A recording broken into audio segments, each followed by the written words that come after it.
ആറാമത്തെ Bible class ആണ് നമ്മുടെ നടക്കുന്നത്. ബൈബിൾ ക്ലാസ്സിലേക്ക് വളരെ സ്നേഹത്തോടെ സ്വാഗതം ചെയ്യുന്നു. ആമേൻ. സ്തോത്രം.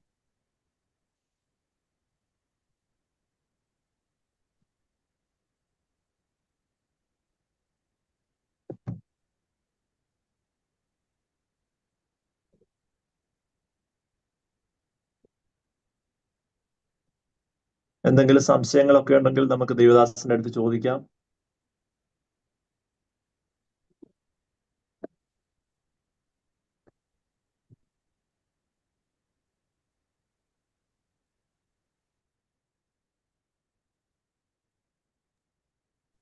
പാസ്റ്ററെ, സൗണ്ട് കേൾക്കുന്നില്ല കേട്ടോ.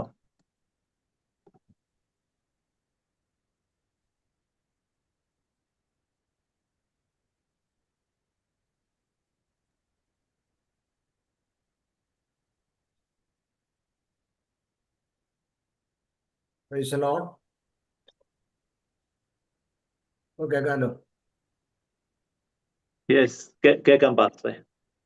കർത്താവായ യേശു ക്രിസ്തുവിന്റെ നിസ്തുല്യ നാമത്തിൽ ഇന്ന് രാത്രിയിൽ വെളിപ്പാട് പുസ്തക പഠനവുമായി ബന്ധപ്പെട്ട് സന്നിഹിതരായിരിക്കുന്ന എല്ലാ ദൈവമക്കളെയും ഓർത്ത് കർത്താവിന് സ്തോത്രം ചെയ്യുന്നു.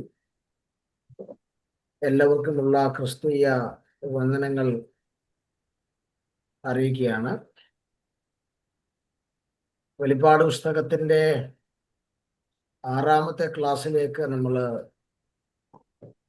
കടന്നു വന്നിരിക്കുകയാണ്. സ്തോത്രം.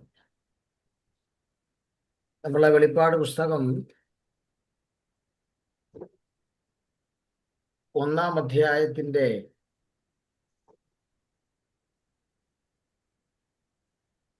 10 മുതൽ 22 വരെയുള്ള ഭാഗങ്ങളാണ് നമ്മൾ ചിന്തിക്കുന്നത്.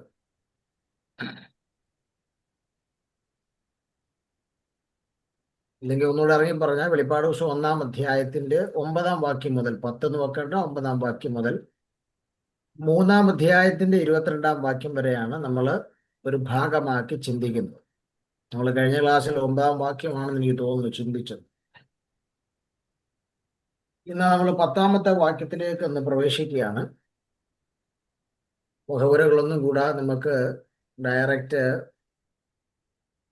1-ാം അധ്യായത്തിന്റെ 10-ാമത്തെ വാക്യത്തിലേക്ക് പ്രവേശിക്കുക. വെളിപ്പാട് പുസ്തകം 1-ാം അധ്യായം 10-ാം വാക്യം.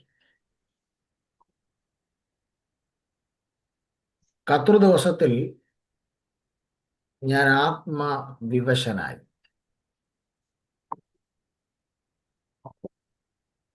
ഈ വാക്യം നമ്മൾ ചിന്തിക്കുമ്പോൾ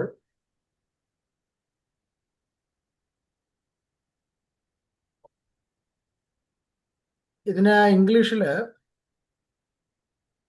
നമ്മൾ കൊടുത്തിരിക്കുന്നത്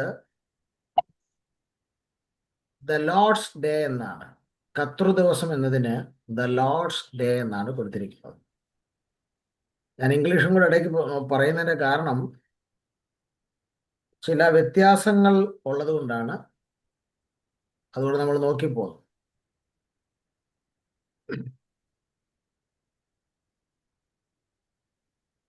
ദ ലോർഡ്സ് ഡേ,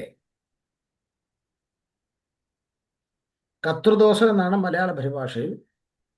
ഇംഗ്ലീഷിൽ കൊടുത്തിരിക്കുന്നത് ദ ലോർഡ്സ് ഡേ എന്നാണ്. എന്നാൽ ഇതിനോട് സാമ്യമുള്ള മറ്റൊരു വേർഡ് ബൈബിളിലുണ്ട്.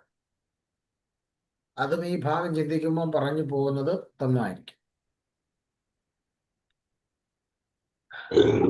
നമുക്കറിയാവുന്നതാണ് കർത്താവിന്റെ ദിവസം. മലയാളത്തിൽ ബൈബിളിൽ കൊടുത്തിരിക്കുന്നത് കർത്താവിന്റെ ദിവസം എന്നാണ്. അപ്പൊ ഇവിടെ പറയുന്ന ഈ കർത്തൃദിവസവും കർത്താവിന്റെ ദിവസവും തമ്മിൽ വ്യത്യാസമുണ്ട്.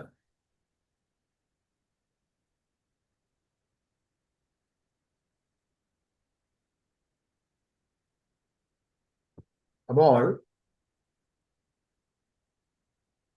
ദ ഡേ ഓഫ് ലോർഡ്, അതായത് കർത്താവിന്റെ ദിവസവും ദ ലോർഡ്സ് ഡേ, കർത്തൃദിവസവും തമ്മിൽ വലിയ വ്യത്യാസമുണ്ട്. ഇത് രണ്ടും രണ്ടാണ്.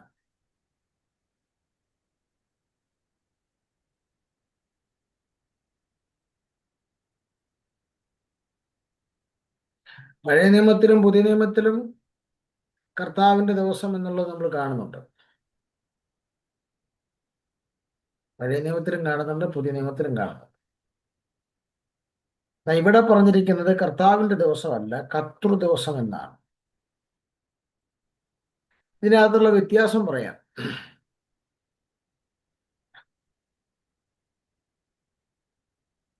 ദ ഡേ ഓഫ് ലോർഡ് എന്ന് പറഞ്ഞാൽ, the day of the Lord എന്ന് പറഞ്ഞാൽ, അതായത് കർത്താവിന്റെ ദിവസം എന്ന് പറഞ്ഞാൽ, അത് ന്യായവിധിയുടെ ദിവസത്തെ കാണിക്കുന്നതാണ്.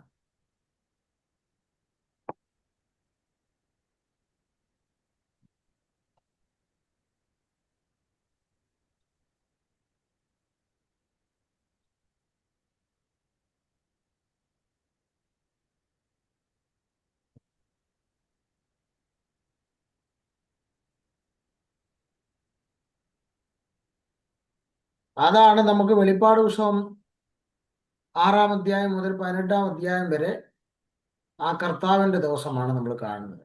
ന്യായവിധിയുടെ ദിവസങ്ങളാണ് കാണുന്നത്. വെളിപ്പാട് പുസ്തകം 6 മുതൽ 18 വരെയുള്ള അധ്യായങ്ങൾ.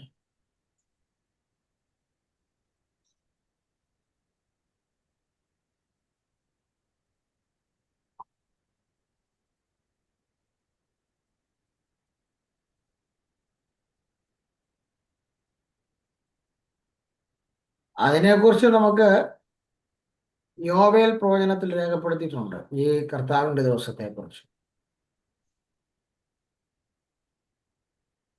അത് പെന്തക്കോസ്ത് നാളിൽ പത്രോസ് വീണ്ടും ആവർത്തിച്ച് പറയുന്നതായിട്ട് കാണാൻ കഴിയുന്നുണ്ട്, ഈ കർത്താവിന്റെ ദിവസത്തെക്കുറിച്ച്.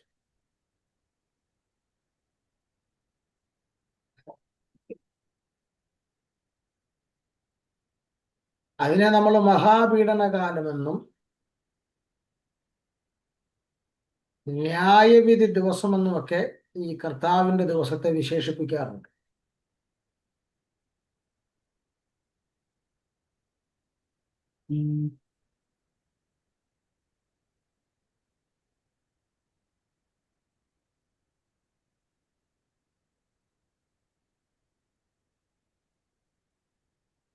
എന്നാൽ ഇതിൽ നിന്ന്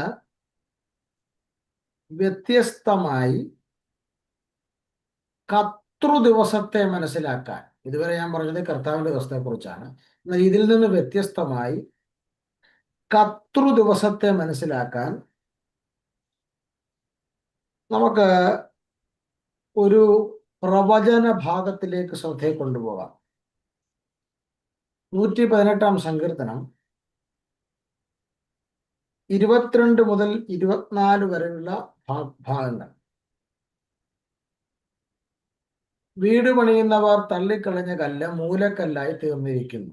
ഇത് യഹോവയാൽ സംഭവിച്ചു, നമ്മുടെ ദൃഷ്ടിയിൽ ആശ്ചര്യമായിരിക്കും.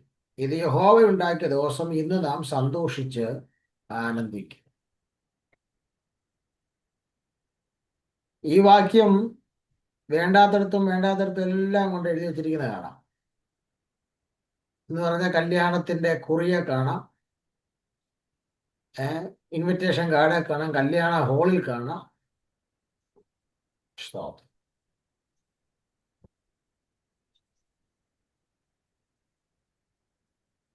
ഇത് ഇവിടെ ഈ വായിച്ച 118-ാം സങ്കീർത്തനം 22 മുതൽ 24 വരെയുള്ള വാക്യം, ഇതൊരു പ്രവചന ഭാഗമാണ്. അതുകൊണ്ട് തന്നെ ഇത് അപ്പോസ്തല പ്രവൃത്തിക്കകത്ത് ഇത് ആവർത്തിച്ച് കാണുന്നുണ്ട്, സുവിശേഷങ്ങളിൽ ഇത് ആവർത്തിച്ച് കാണുന്നുണ്ട്. കാര്യം ഇതൊരു പ്രവചന ഭാഗമാണ്. ഇവിടെ ഈ പറയുന്ന ഈ 22-ാമത്തെ വാക്യത്തിൽ പറയുന്ന വീട് പണിയുന്നവർ, ആരാണ് ഈ വീട് പണിയുന്നവർ? നമുക്ക് ഒത്തിരി കാര്യങ്ങൾ ഇന്ന് ചിന്തിക്കാൻ പറ്റുമെന്ന് അറിയത്തില്ല. കേരളം മൊത്തം മഴയാണ്. ഇവിടെ 15 മിനിറ്റ് പോലും കറണ്ട് നിൽക്കുന്നില്ല. അതുകൊണ്ടുള്ള ഭാഗം നമുക്ക് ചിന്തിച്ച് പിരിക്കാം. സ്തോത്രം. ഒരു വാക്യമെങ്കിലും നമുക്ക് തീർക്കാം. ഈ 118-ാം സങ്കീർത്തനം 22-ാം വാക്യത്തിൽ പറയുന്ന ഈ വീട് പണിയുന്നവർ ആരാണ്? ഒരു സംശയത്തിന്റെ ആവശ്യമില്ല, നമുക്ക് സിമ്പിളായി പറയാം, അത് യഹൂദന്മാരാണ്.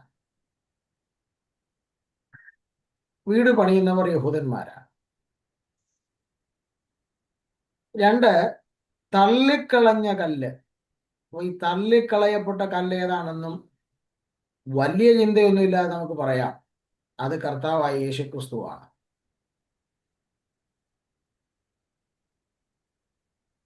അപ്പോൾ യഹൂദന്മാർ ഒരു വീട് പണിഞ്ഞു.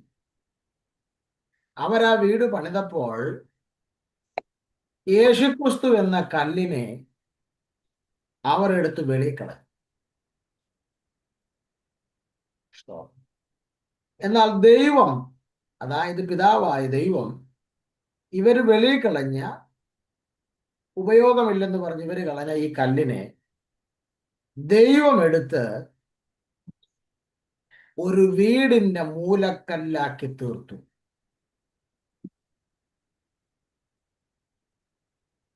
ഞാൻ പറഞ്ഞത് ക്ലിയർ ആയല്ലോ? യഹൂദന്മാർ ഒരു വീട് പണിതു. അവർ വീട് പണിതപ്പോൾ യേശുക്രിസ്തു എന്ന കല്ലിനെ ഉപയോഗശൂന്യമാണെന്ന് പറഞ്ഞ് ഇവർ ആ കല്ലിനെ എടുത്ത് വെളിയിൽ കളഞ്ഞു.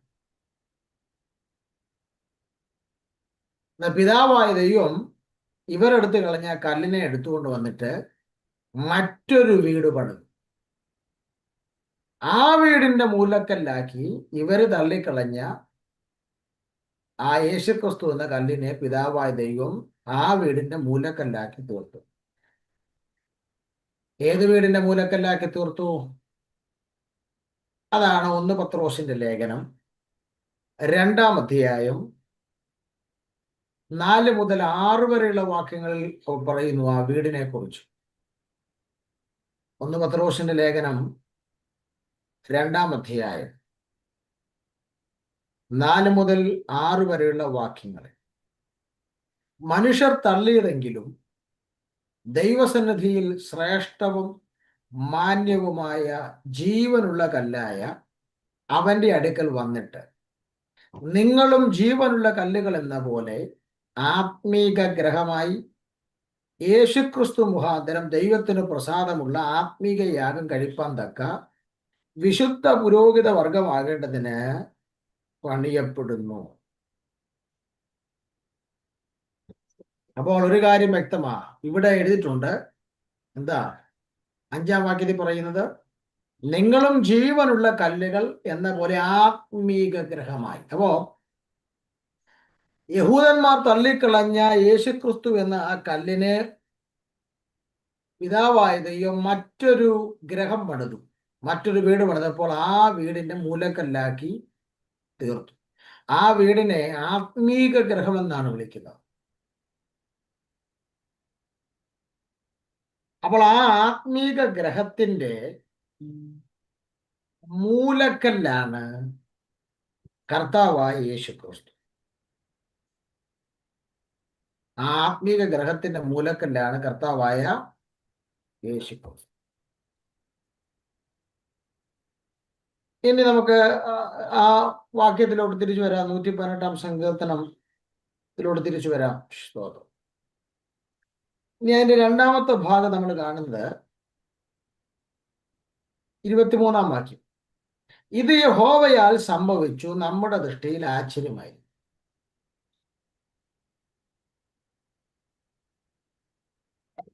അടുത്ത വാക്യം പറയുന്നു, 24-ാം വാക്യം പറയുന്നു, ഇത് യഹോവ ഉണ്ടാക്കിയ ദിവസം, ഇന്ന് നാം സന്തോഷിച്ച് ആനന്ദിക്കും. ഏതാണ് യഹോവ ഉണ്ടാക്കിയ ദിവസം?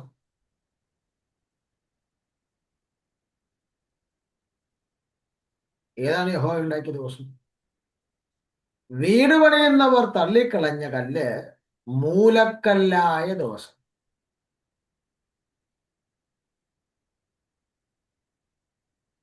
ഏതാ ദിവസം?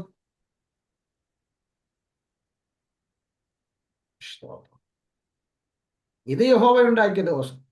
ആ ദിവസം ഏതാണെന്നുള്ളതാണ് ഞാൻ പറഞ്ഞത്. വീട് പണിയുന്നവർ തള്ളിക്കളഞ്ഞ കല്ല് മൂലക്കല്ലായ ആ ദിവസം. ആ ദിവസം ഏതാണെന്ന് ചോദിച്ചാൽ, വീട് പണിയുന്ന യഹൂദന്മാർ തള്ളിക്കളഞ്ഞ ആ കല്ല്,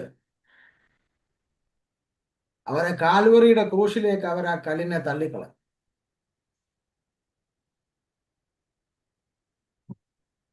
ആ മൂലക്കല്ല് മരിച്ച് അടക്കപ്പെട്ട് ഉയർത്തെഴുന്നേറ്റു. അപ്പോൾ യഹൂദന്മാർ വീട് പണിയുന്ന യഹൂദന്മാർ തള്ളിക്കളഞ്ഞ ആ കല്ലിനെ അവര് കാൽവറിയിലേക്ക് തള്ളിക്കളഞ്ഞു. ആ കല്ല് മരിച്ച് അടക്കപ്പെട്ട് ഉയർത്തെഴുന്നേറ്റു. അങ്ങനെ ഉയർത്തെഴുന്നേറ്റ് ആ കല്ലിനെ എടുത്ത് ആത്മീക ഗ്രഹത്തിന്റെ മൂലക്കല്ലാക്കി തീർന്നു. ആ ആത്മീക ഗ്രഹത്തിന്റെ പേരാണ് പുതിയ നിയമസഭ. അപ്പോൾ ആ കല്ലിനെ ആത്മീക ഗ്രഹത്തിന്റെ മൂലക്കല്ലാക്കി തീർത്തത് എന്നാണ് ആഴ്ചവട്ടത്തിന്റെ 1-ാം ദിവസം യേശുക്രിസ്തുവിന്റെ ഉയർപ്പെന്നാണ് അവർ കണ്ടത്. ആഴ്ചവട്ടത്തിന്റെ 1-ാം ദിവസം. യോഹന്നാന്റെ സുവിശേഷം 20:1 ആദ്യമായിട്ട് യേശുവിന്റെ ഉയർപ്പ സഹോദരിമാർ കാണുന്നത് ആഴ്ചവട്ടത്തിന്റെ 1-ാം ദിവസം. അപ്പോൾ കർത്തൃ ദിവസം ഏതാണെന്ന് ചോദിച്ചാൽ ഒറ്റ വാക്കിൽ പറയാം, ആഴ്ചവട്ടത്തിന്റെ 1-ാം ദിവസമാണ് കർത്തൃ ദിവസം. യേശു ക്രിസ്തു ഉയർത്ത ആ ആഴ്ചവട്ടത്തിന്റെ 1-ാം ദിവസമാണ് കർത്തൃ ദിവസം.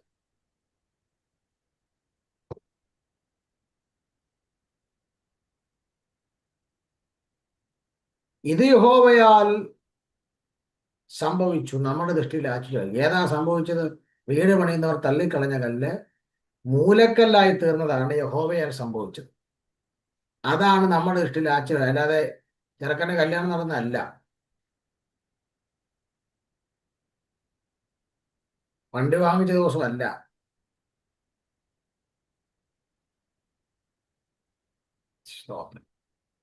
അപ്പോൾ ആഴ്ചവട്ടത്തിന്റെ 1-ാമത്തെ ദിവസമാണ് കർത്തൃ ദിവസം എന്ന് പറയും. കർത്താവിന്റെ ദിവസം ഏതായിരുന്നു? ന്യായവിധിയുടെ ദിവസം. അപ്പൊ ഇത് രണ്ടും രണ്ടായി പഠിക്കേണ്ട ഒരു വിഷയമാണ്. ഞാൻ ആ വാക്യം അതിലേക്ക് പ്രവേശിക്കുമ്പോൾ ഇത് പറഞ്ഞേ പറ്റൂ. പക്ഷേ പത്മോസിൽ കിടക്കുന്ന യോഹന്നാന്റെ കൈ കലണ്ടർ ഇല്ലെങ്കിലും, യോഹന്നാന്റെ കലണ്ടർ ഒന്നുമില്ല, പക്ഷെ കർത്തൃ ദിവസമാണെന്ന് അദ്ദേഹത്തിന് മനസ്സിലായി.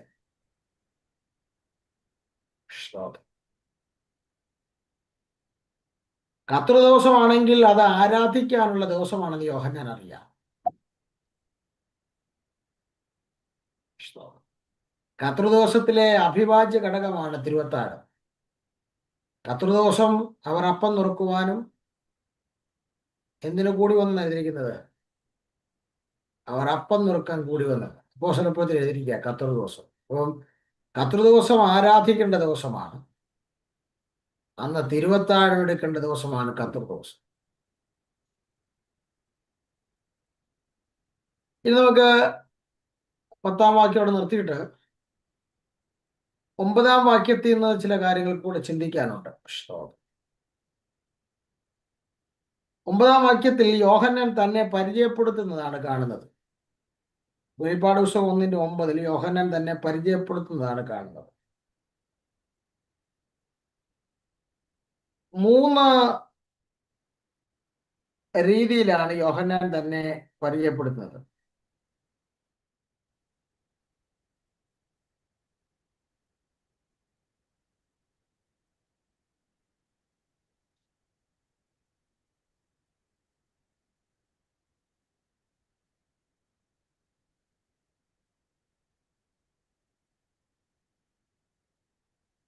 ഒന്ന്, യോഹന്നാൻ തന്നെ പരിചയപ്പെടുത്തുന്നതാണ്. 1-ാമത്തെ വിധം,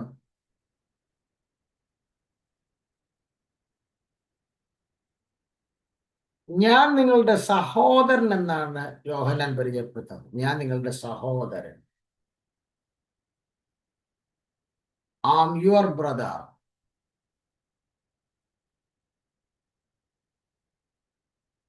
ഈ യോഹന്നാൻ എന്ന് പറയുന്ന ആള് കൂടുതൽ പ്രിവിലേജുകൾ പറയാൻ പറ്റുന്നയാളാ. കാരണം യേശുക്രിസ്തുവിന്റെ ശിഷ്യന്മാരിലെ അന്തർവൃത്തത്തിലെ 3 ശിഷ്യന്മാരിൽ ഒരാളാണ് യോഹന്നാൻ. പ്രിവിലേജ് കൂടുതലുള്ള ആളാ. യോഹന്നാനെ കുറിച്ച് പറയുമ്പം 12 ശിഷ്യന്മാരുണ്ടായിരുന്നതിൽ അന്തർവൃത്തത്തിലെ അപ്പോസ്തോലന്മാരിൽ ഒരുവൻ എന്നാണ് യോഹന്നാനെ വിശേഷിപ്പിക്കുന്നത്. സ്തോത്രം. എന്ന് പറഞ്ഞാൽ 11 ബാക്കി 11 ശിഷ്യന്മാരിൽ പലർക്കും അനുഭവിക്കാൻ കഴിയാത്ത പ്രിവിലേജുകൾ യോഹന്നാൻ ഉണ്ടായിരുന്നു. പക്ഷെ യോഹന്നാൻ അതൊന്നും പറഞ്ഞില്ല. ഞാൻ നിങ്ങളുടെ സഹോദരനാണെന്ന് വളരെ എളിമയോടെയാണ് യോഹന്നാൻ പറയുന്നത്. തന്റെ പ്രിവിലേജുകളല്ല താൻ പറഞ്ഞത്, എളിമയോടെ ഞാൻ നിങ്ങളുടെ സഹോദരൻ. കർത്താവായ യേശു ക്രിസ്തുവും ഇത് പറഞ്ഞിട്ടുണ്ട്. ഞാൻ നിങ്ങളുടെ സഹോദരനാണെന്ന് യോഹന്നാന്റെ സുവിശേഷത്തിൽ തന്നെ യേശു ക്രിസ്തുവും പറയുന്നുണ്ട്. കൂടാതെ പൗലോസ്ലീഹായും യേശു ക്രിസ്തുവിനെ സഹോദരൻ എന്ന് വിശേഷിപ്പിക്കുന്നുണ്ട്. എനിക്ക് തോന്നുന്നു റോമാലേഖനം 8-ാം അധ്യായത്തിലാണെന്നാണ് എൻ്റെ ഓർമ്മ. യേശു ക്രിസ്തുവിനെയും സഹോദരൻ എന്ന് വിശേഷിപ്പിക്കുന്നുണ്ട്. 8-ാം അധ്യായം 29-ാം വാക്യം. അവൻ മുന്നറിഞ്ഞവരെ തൻ്റെ പുത്രൻ അനേകം സഹോദരന്മാരിൽ ആദ്യജാതനാകേണ്ടതിന്, കണ്ടോ, അനേകം സഹോദരന്മാരിൽ ആദ്യജാതനാകേണ്ടതിന്. അപ്പോൾ ക്രിസ്തീയ സാഹോദര്യത്തിന്റെ ഏറ്റവും വലിയ ഉദാഹരണമായി കർത്താവായ യേശു ക്രിസ്തുവിനെയാണ് ഇവിടെ മാതൃകയായി പൗലോസ് വെളിപ്പെടുത്തുന്നത്. അപ്പോൾ ഒന്ന്, യോഹന്നാൻ തന്നെ പരിചയപ്പെടുന്നത് ഞാൻ നിങ്ങളുടെ സഹോദരൻ എന്ന നിലയിലാണ്. ഇനി രണ്ടാമത് തന്നെ പരിചയപ്പെടുത്തുന്നത് കൂട്ടാളിയായ യോഹന്നാൻ എന്ന പരിചയപ്പെടുത്തലാണ്. കൂട്ടാളിയായ യോഹന്നാൻ. എവിടെയൊക്കെയാണ് കൂട്ടാളിയായത്? ഒന്ന്, കഷ്ടതയിലെ കൂട്ടാളി. 2, രാജ്യത്തിലെ കൂട്ടാളി. 3, സഹിഷ്ണുതയിൽ കൂട്ടാളി.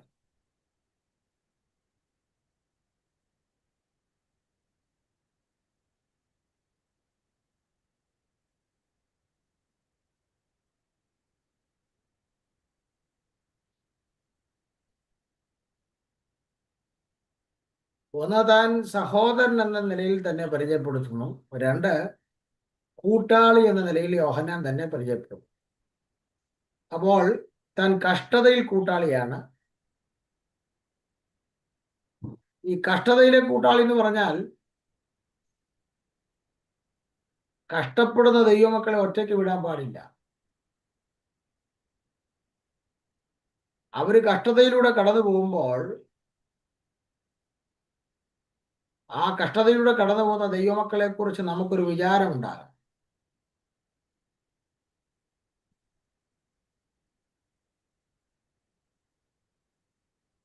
നമ്മുടെ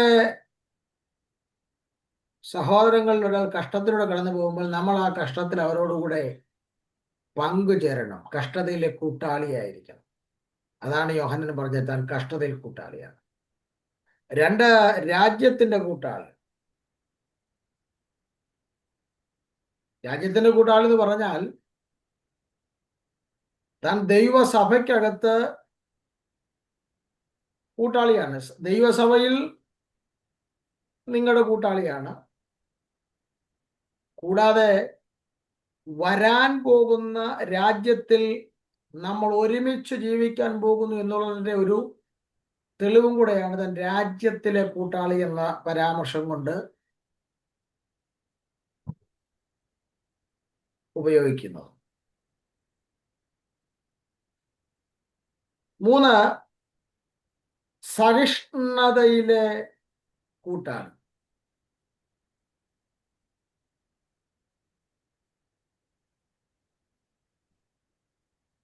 ഒരു ദൈവപൈതൽ കഷ്ടം അനുഭവിക്കുമ്പോൾ ആ ആളുടെ കഷ്ടത നമ്മുടെ കഷ്ടതയായി കൂടെ എടുത്ത് അത് സഹിക്കുന്നതാണ് കഷ്ടതയിലെ സഹിഷ്ണുത എന്ന് പറയുന്നത്.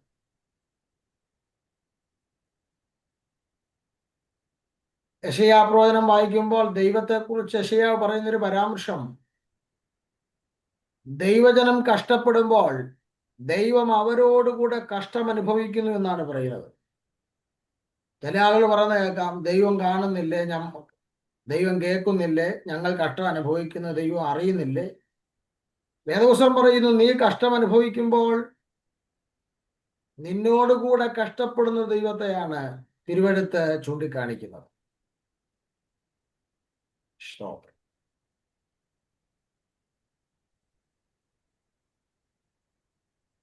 ഒരിക്കൽ യോഹന്നാനും യാക്കോബും, അതായത് സബദീ പുത്രന്മാർ, യോഹന്നാനും യാക്കോബും, ഇവരുടെ അമ്മ ശലോമയും കൂടെ ചേർന്ന് കർത്താവിനെ സമീപിച്ചു. ശബദീപുത്രന്മാരുടെ അമ്മയായ യാക്കോബിന്റെ യോഹന്നാന്റെ അമ്മയായ ശലോമി കർത്താവിനോട് പറഞ്ഞു, എൻ്റെ ഈ 2 പുത്രന്മാരിൽ, യാക്കോബോ യോഹന്നാനോ, അതിൽ ഒരാളെ നിന്റെ ഇടത്തും ഒരാളെ നിന്റെ വലത്തും ഇരുത്തണമെന്ന്. മർക്കോസിന്റെ സുവിശേഷം 10-ാം അധ്യായത്തിന്റെ 35 മുതൽ 40 വരെയുള്ള ഭാഗങ്ങളിലാണ് അത് പറയുന്നത്.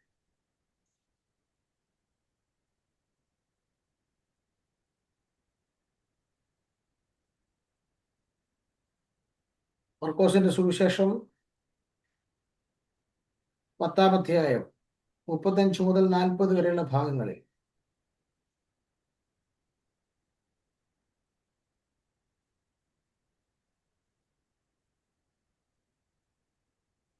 രണ്ടായിട്ട് നമുക്ക് മനസ്സിലാക്കാൻ പറ്റുന്നത്. 2 രീതിയിലാണ് ഇത് പറയുന്നത്. ഒന്ന്, ഇവർ രണ്ടുപേരും ചെന്ന് ഒറ്റയ്ക്ക് പറയുന്നുണ്ട്. ആരാ? യാക്കോബും യോഹന്നാനും ചെന്ന് യേശുവിനോട് ഡയറക്റ്റ് ചെയ്ത് പറയുന്നു. കൂടാതെ ഇവരുടെ അമ്മയായ ശലോമയും ഇതേ വിവരം പറയുന്നുണ്ട്. സ്തോത്രം. അപ്പൊ കർത്താവായ യേശു ക്രിസ്തു ഇതിന് പറയുന്ന മറുപടി വളരെ രസകരമാണ്. ശലോമ പറഞ്ഞത് എങ്ങനെയാന്ന് ചോദിച്ചാൽ, അവിടുന്ന് യേശുക്രിസ്തുവിന്റെ രാജ്യം വരുമ്പോൾ അങ്ങയുടെ ഇടതുഭാഗത്ത് ഒരുത്തനെയും വലതുഭാഗത്ത് മറ്റൊരുത്തനെയും കൂടി ഇരുത്തണം എന്നുള്ളതാണ് ഇവരുടെ അമ്മ ശലോമ പറഞ്ഞത്. ഉടനെ കർത്താവ് അതിന് പറഞ്ഞ മറുപടിയാണ് എന്നെ വളരെ ചിന്തിപ്പിച്ചത്.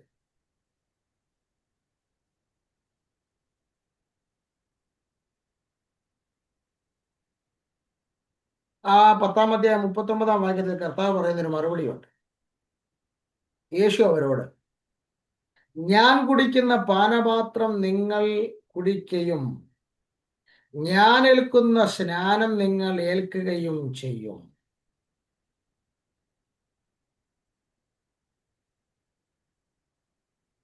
ഞാൻ കുടിക്കുന്ന പാനപാത്രം നിങ്ങൾ കുടിക്കുകയും ഞാൻ ഏൽക്കുന്ന സ്നാനം നിങ്ങൾ ഏൽക്കുകയും ചെയ്താൽ എന്ന് ആദ്യം പറഞ്ഞു, 38-ൽ പറഞ്ഞു, 39 കർത്താവ് പറഞ്ഞു ചെയ്യുമെന്ന് എനിക്കറിയാം, ചെയ്യും എന്ന അർത്ഥത്തിലാണ് പറഞ്ഞത്.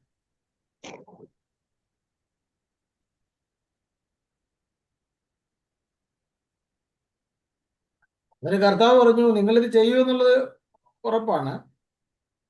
പക്ഷെ എൻ്റെ വലതുഭാഗത്തോ അല്ലെങ്കിൽ എൻ്റെ ഇടതുഭാഗത്തോ ഇരിക്കുന്നത് ആരാണെന്ന് അതിന് വരം കൊടുക്കുന്നത് ഞാനല്ല. യേശു പറഞ്ഞു, ഞാൻ കുടിക്കുന്ന പാനപാത്രവും നിങ്ങൾ കുടിക്കുമെന്നും ഞാൻ ഏൽക്കുന്ന സ്നാനം നിങ്ങൾ ഏൽക്കുമെന്നും എനിക്കറിയാം. പക്ഷേ എൻ്റെ വലത്തും ഇടത്തും ഒരാൾ ഇരിക്കുന്നത് ആരിക്കണമെന്ന് ഇങ്ങനെയുള്ള വരം കൊടുക്കുന്നത് ഞാനല്ല. അത് പിതാവിന്റെ പരമാധികാരത്തിൽപ്പെടുന്ന കാര്യമാണെന്നുള്ള അർത്ഥത്തിൽ യേശു സംസാരിച്ചു. സത്യത്തിൽ ഇവർ ആ പാനപാത്രം കുടിച്ചോ?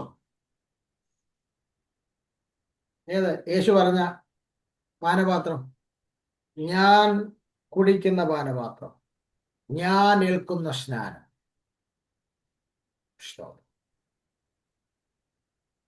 ശരിക്കും ഇവർ ആ പാനപാത്രം കുടിച്ചോന്ന് ചോദിച്ചാൽ ശരിക്കും ഇവർ കുടിച്ചു.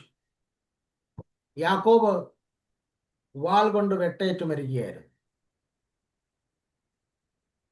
അവര് ആ കഷ്ടതയുടെ പാനപാത്രം കുടിച്ചു. ഇവിടെ ഇതാ മറ്റൊരാൾ, യോഹന്നാൻ, പത്മോസിൽ കിടന്ന് കഷ്ടതയുടെ പാനപാത്രം കുടിച്ചുകൊണ്ടിരിക്കുകയാണ്.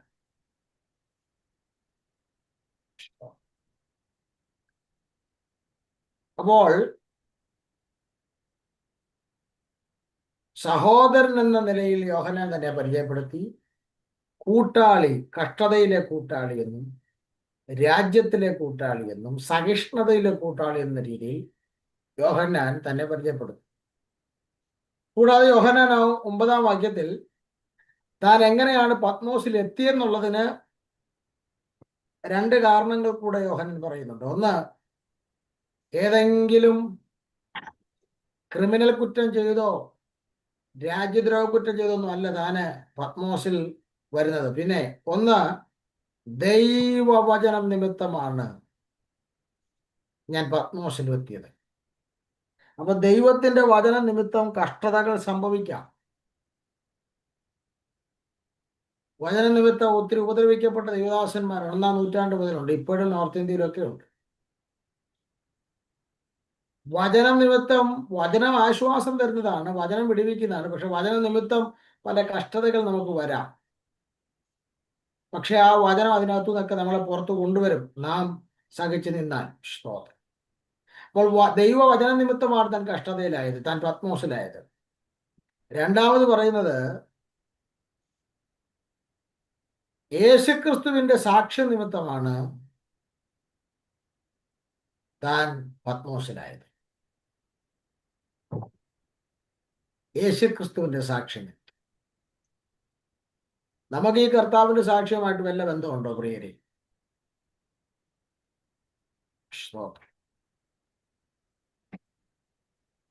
ഒരു കാര്യം ഞാൻ വ്യക്തമായി പറഞ്ഞു തുടങ്ങി നിർത്താം.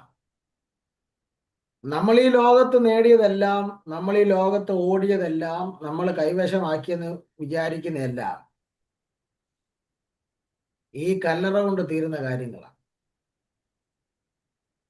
എന്നാൽ കല്ലറയ്ക്കപ്പുറം വല്ലതും കാണണമെങ്കിൽ നാം കർത്താവിന്റെ സാക്ഷിയായി തീരണം. ആ കർത്താവിന്റെ സാക്ഷ്യം മാത്രമേ കല്ലറയ്ക്കപ്പുറം നമ്മളെ രക്ഷ പ്രാപിക്കാൻ കഴിയും. അത്രയും പറഞ്ഞ് ഞാനവിടെ നിർത്തുകയാണ്. ഇനി നമുക്ക് ആ 10-ാം വാക്യത്തിന്റെ 2-ാമത്തെ ഭാഗം കൂടെ നമുക്ക് ചിന്തിക്കാം. നാളെ 10-ാം വാക്യത്തിൽ നിന്ന് കർത്തൃദിവസം എന്നുള്ളതേ ചിന്തിച്ചുള്ളൂ. 2-ാമത്തെ ഭാഗം കൂടെ ഒന്ന് ചിന്തിച്ചിട്ട് നമുക്ക് വൈൻഡപ്പ് ചെയ്യാം. 2-ാമത്തെ ഭാഗം ആത്മവിവശത എന്നുള്ളതാണ്. കർത്തൃദിവസം ഏതാണെന്ന് ഞാൻ പറഞ്ഞു.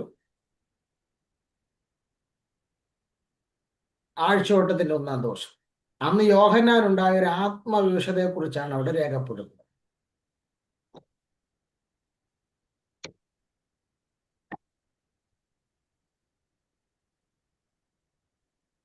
ഈ വെളിപ്പാട് പുസ്തകത്തിൽ തന്നെ 4 സ്ഥലങ്ങളിൽ മൂലഭാഷയായ ഗ്രീക്കിൽ ആത്മവിവശത എന്ന് രേഖപ്പെടുത്തുന്നുണ്ട്.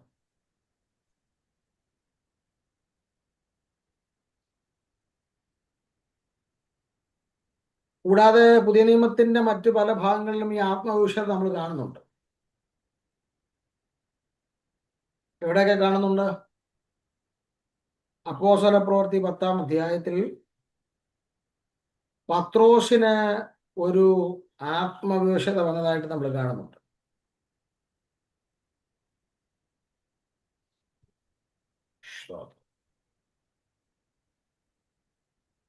അപ്പോസ്തല പ്രവൃത്തി 10-ന്റെ 10-ലായിരിക്കുന്നത്. അവിടെ പത്രോസിന് ഒരു വിവശത വന്നെന്ന് പറയുന്നുണ്ട്. അതൊരു ആത്മവിവശതയുമായി ബന്ധപ്പെട്ട കാര്യമാണ്. കൂടാതെ അപ്പോസ്തല പ്രവൃത്തി 22-ൽ പൗലോസ് ആത്മാവിവശനായതിനെ കുറിച്ചും രേഖപ്പെടുത്തിയിട്ടുണ്ട്.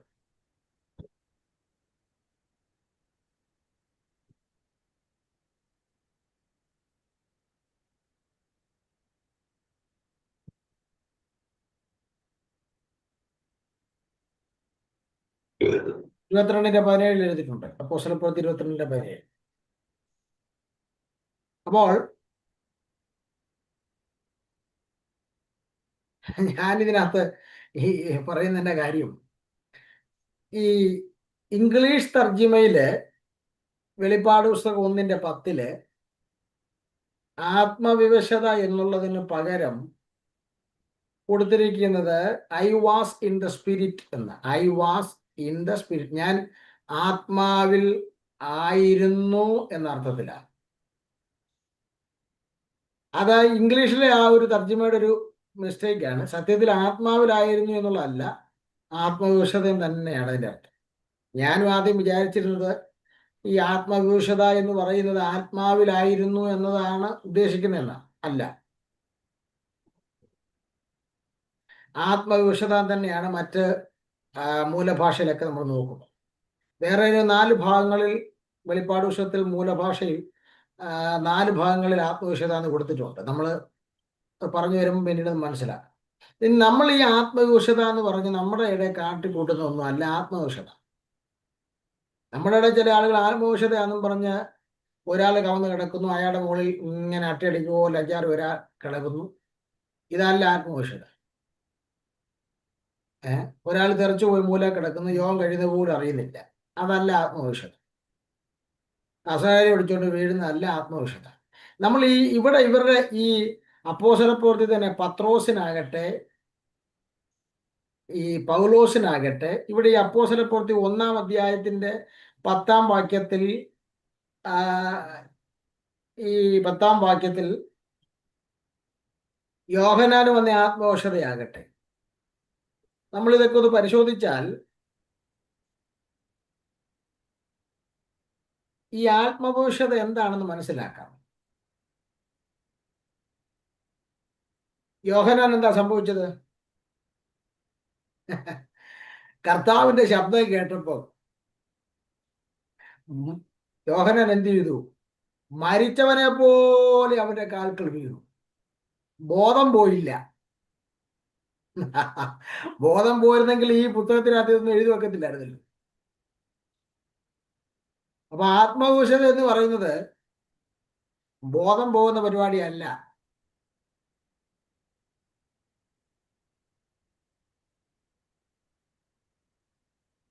എന്ന് പറഞ്ഞാൽ ബോധ മനസ്സ് ആക്റ്റീവ് തന്നെയാണ്, എല്ലാം മനസ്സിലാക്കാൻ കഴിയും. അതുകൊണ്ടാണല്ലോ പത്രോസ് ആത്മവിവശത വന്നെങ്കിലും ബോധ മനസ്സിലായതുകൊണ്ടാണല്ലോ തുപ്പട്ടി കണ്ടതും തുപ്പട്ടിക്കകത്തെ മൃഗങ്ങളെ കണ്ടതും എല്ലാം. അപ്പം ആത്മവിവശത എന്ന് പറഞ്ഞാൽ ബോധം നഷ്ടപ്പെട്ടു പോകില്ല.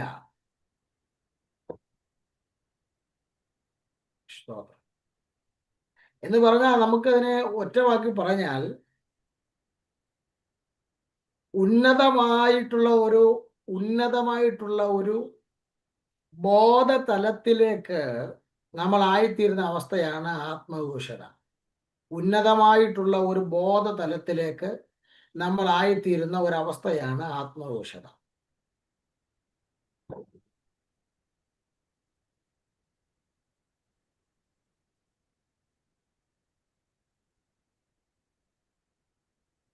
അപ്പം ആ കർത്തൃദോഷം എന്ന് പറഞ്ഞാൽ ആഴ്ചവട്ടത്തിന് 1-ാം ദിവസം യോഹന്നാൻ കർത്താവിനെ ആരാധിക്കുകയാണ്.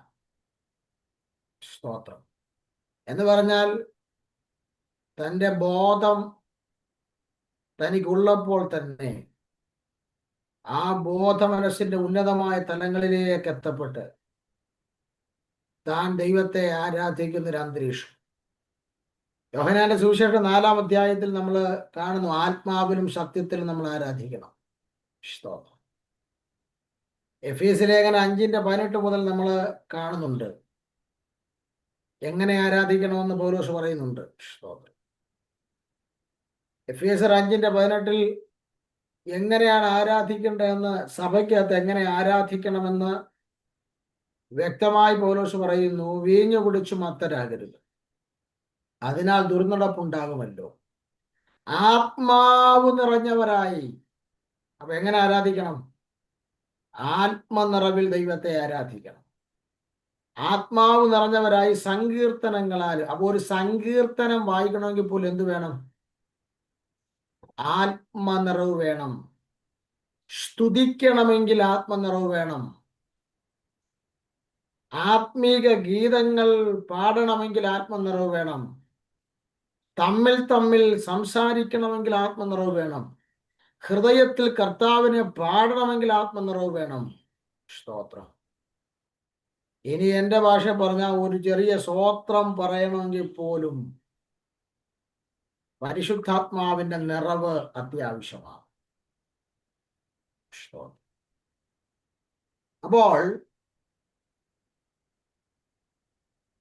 കർത്തൃദിവസത്തിലെ ആത്മവിവശതയാണ് 10-ാമത്തെ വാക്യത്തിൽ കാണുന്നത്. ഇനി നമുക്ക് 11-ാമത്തെ വാക്യം ഒന്ന് വായിച്ച് നമുക്ക് അവസാനിപ്പിക്കാം. 1-ാം അധ്യായത്തിന്റെ 11-ാമത്തെ വാക്യം. നീ കാണുന്നത് ഒരു പുസ്തകത്തിൽ എഴുതി, എഫസോസ്, സ്മുർണ, പെർഗമോ, തുയതൈര, സർദീസ്, ഫിലദൽഫിയ, ലവോദിക്ക എന്ന 7 സഭകൾക്ക് അയക്കുക എന്നിങ്ങനെ കാഹളത്തിനൊത്തൊരു മഹാനാദം എന്റെ പുറകിൽ കേട്ടു. ഈ വാക്യത്തിൽ നിന്ന് മനസ്സിലാക്കാൻ പറ്റുന്നത് പത്മോസിൽ നിന്ന് തനിക്കുണ്ടായ അനുഭവങ്ങളിൽ ഒരനുഭവമാണ് ഇവിടെ പറയുന്ന കാഹളത്തിനൊത്ത ഒരു മഹാനാദം. ഞാൻ പിന്നീട് ഈ മഹാനാദത്തെ കുറിച്ച് നമ്മൾ സംസാരിക്കുന്നുണ്ട്. ഇപ്പോൾ ഈ വാക്യത്തിലെ ചില കാര്യങ്ങൾ പറഞ്ഞു പോകാം. കാഹളത്തിനൊത്ത ഒരു മഹാനാദം. യേശുക്രിസ്തുവിന്റെ ശബ്ദം ധാരാളം കേട്ടിട്ടുള്ള ആളാണ് ആര്? യോഹന്നാൻ. ലാവണ്യ വാക്കുകൾ കൊണ്ടുള്ള ശബ്ദമാണ് സുവിശേഷങ്ങളിൽ യേശുവിനെ കുറിച്ച് പറയുന്നത്. പക്ഷെ ഇന്ന് വരെ ഇങ്ങനൊരു മഹാനാദത്തിന്റെ ശബ്ദം യേശുവിന്റെ വായിൽ നിന്ന് കേട്ടിട്ടില്ല യോഹന്നാൻ. ഫസ്റ്റ് എക്സ്പീരിയൻസ് ആണിത്. ഈ യേശുവിന്റെ ശബ്ദത്തെ അല്ലെങ്കിൽ ഈ മഹാനാദം പോലെയുള്ള ഈ ശബ്ദത്തെ ആവർത്തിച്ച് പറയുന്നുണ്ട് ഈ വെളിപ്പാട് പുസ്തകത്തിൽ. പെരുവെള്ളത്തിന്റെ ഇരച്ചിൽ പോലെ, തകർത്ത ഇടിമുഴക്കം പോലെയുള്ള ശബ്ദമെന്നാണ് ഈ കർത്താവായ യേശുക്രിസ്തുവിന്റെ ഈ കാഹളത്തിനൊത്ത മഹാനാദത്തെ, അവന്റെ ശബ്ദത്തെ വിശദീകരിക്കുന്നത്.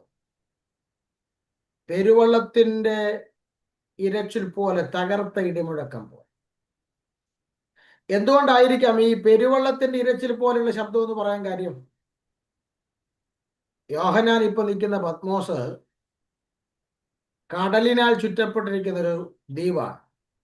തന്റെ കാതിൽ താൻ കേൾക്കുന്നത് എപ്പോഴും ഊറ്റം തിരമാലയുടെ ഹൂങ്കാര ശബ്ദങ്ങളാണ് താൻ കേൾക്കുന്നത്. ആ തിരമാലകളെ വെല്ലുന്ന, ആ പെരുവെള്ളത്തെ വെല്ലുന്ന ഒരു ശബ്ദമാണ് യേശുക്രിസ്തുവിന്റെ ശബ്ദം. അതാണ് തന്റെ കാതിൽ കേൾക്കുന്നത്. വെളിപ്പാട് പുസ്തകത്തിൽ നമ്മൾ ഈ ശബ്ദത്തെ കുറിച്ച് പഠിക്കുമ്പോൾ സങ്കീർത്തനം 29-ലാണെന്നാണ് എൻ്റെ ഓർമ്മ. ഈ ദൈവത്തിന്റെ ശബ്ദത്തിന്റെ ഒത്തിരി പ്രത്യേകതകൾ, 7 തരത്തിലുള്ള പ്രത്യേകതകൾ സങ്കീർത്തനം 29-ൽ പറയും. സ്തോത്രം. നിങ്ങൾ ഇത് അതുമായി കണക്ട് ചെയ്ത് പഠിക്കാൻ ശ്രമിക്കണം. സ്തോത്രം.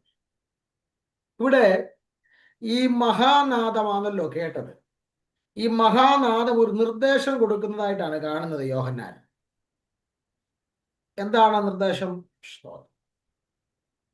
2 നിർദ്ദേശങ്ങളാണ് ഇവിടെ കാണുന്നത്. ഒന്നാമത്തെ നിർദ്ദേശം എഴുതുക, രണ്ടാമത്തെ നിർദ്ദേശം അയക്കുക. 2 നിർദ്ദേശങ്ങൾ കാണുന്നു. ഒന്ന്, എഴുതണം. നീ കാണുന്നതെല്ലാം എഴുതണം, പുസ്തകത്തിൽ എഴുതണം. നീ കാണുന്നതെല്ലാം ഒരു പുസ്തകത്തിൽ എഴുതണം. 2, ഇവിടെ പറഞ്ഞിരിക്കുന്ന 7 സഭകൾക്ക് അയക്കണം. ആസിയയിൽ 7 സഭകൾ മാത്രമല്ല, ആസിയയിൽ വേറെ ഒത്തിരി സഭകളുണ്ടായിരുന്നു. അത് നമുക്ക് പിന്നാലെ ചിന്തിക്കാം. ഇതൊരു മോഡൽ ചർച്ചിനെ നമുക്ക് ഈ 7 ചർച്ചിനെ വിശേഷിപ്പിക്കാൻ പറ്റും. Model church. അപ്പോൾ 1 എഴുതണം, 2 അയക്കണം.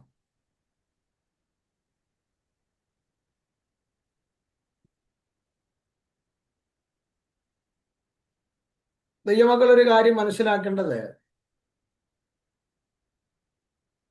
യോഹന്നാന്റെ നിയോഗം ഇതാണ്. 1 എഴുതാനും 1 അയക്കാനുമാണ് യോഹന്നാന്റെ നിയോഗം. ഓരോരുത്തർക്ക് ദൈവം ഓരോ നിയോഗം തന്നിട്ടുണ്ട്. മോശ ആവർത്തന പുസ്തകത്തിൽ മോശ ഒരു പാട്ട് പാടുന്നുണ്ട്. ആ പാട്ട് ജനത്തെ പഠിപ്പിക്കാൻ മോശയോട് ദൈവം ആവശ്യപ്പെടുന്നു. ഓരോരുത്തർക്കും ഓരോ നിയോഗമുണ്ട്. ഇവിടെ ശക്തമേറിയ നിയോഗമാണ്. എന്താ നിയോഗം? എഴുതണം, അയക്കണം. ഇത് രണ്ടുമാണ് നിയോഗം. അപ്പോൾ ഈ എഴുതുക, അയക്കുക എന്നതുകൊണ്ട് ഉദ്ദേശിക്കുന്നത് എന്താണെന്നറിയോ? സഭയുടെ ആത്മീക പരിപോഷണമാണ് ദൈവം ഉദ്ദേശിക്കുന്നത്. യോഹന്നാനോട് ഈ എഴുതാനും അയക്കാനും പറയുന്നതിലൂടെ സഭയുടെ ആത്മീക പരിപോഷണമാണ് ഉദ്ദേശിക്കുന്നത്. സ്തോത്രം. 5 കാര്യങ്ങൾ അത് പറഞ്ഞ് ഞാൻ വൈൻഡപ്പ് ചെയ്യാൻ പോവാം. സ്തോത്രം. ഇവിടെ കർത്താവ് സഭയോട് സംസാരിക്കാൻ തുടങ്ങുന്നതാണ് ഈ 11ാമത്തെ വാക്യത്തിന്റെ ചിന്ത. അപ്പോൾ ഒരു കാര്യം കൂടെ മനസ്സിലാക്കേണ്ടത്, ഒരു ചെറിയ ഹെഡിങ് ആയിട്ട് നമുക്ക് ചിന്തിക്കേണ്ട ഒരു വിഷയമാണ്. സഭയോട് കർത്താവ് സംസാരിക്കാൻ തുടങ്ങുമ്പോൾ സഭ അനുഷ്ഠിക്കേണ്ട 5 പ്രധാന കാര്യങ്ങളുണ്ട്. ഒന്നാമത്തെ കാര്യം, സഭ കർത്താവിന്റെ മഹത്വം കാണണം. കർത്താവ് സഭയോട് സംസാരിക്കാൻ തുടങ്ങുകയാണ് ഈ 11ാം വാക്യത്തിൽ. അതുകൊണ്ടാണ് പറഞ്ഞത് നീ എഴുതുക, അയക്കുക എന്ന്. അപ്പോൾ കർത്താവ് സഭയോട് സംസാരിക്കാൻ തുടങ്ങുമ്പോൾ സഭയുടെ ഭാഗത്തു നിന്നുണ്ടാകേണ്ട 5 കാര്യങ്ങൾ. ഒന്ന്, സഭ കർത്താവിന്റെ മഹത്വം കാണണം. ഈ ഒരു സഭയെന്നല്ല, 7 സഭകളും കർത്താവിന്റെ മഹത്വം കാണുന്നില്ല. ഇന്നും സഭ കർത്താവിന്റെ മഹത്വം കാണണം. സ്തോത്രം.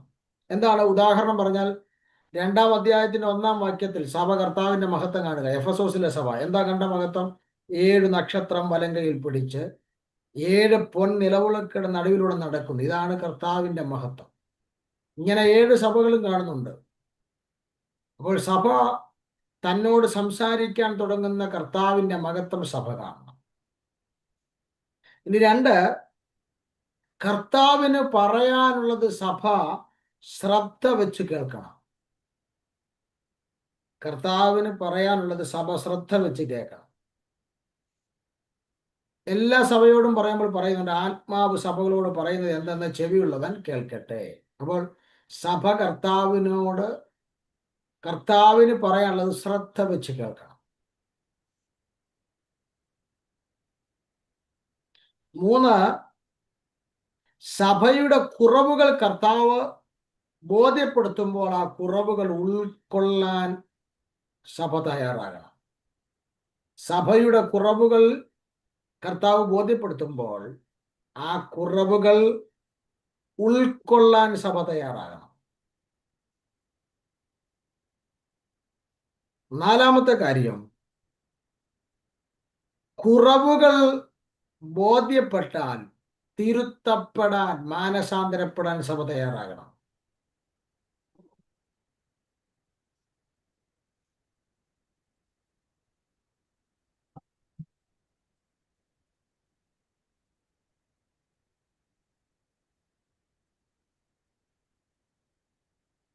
അഞ്ചാമത്തെ കാര്യം,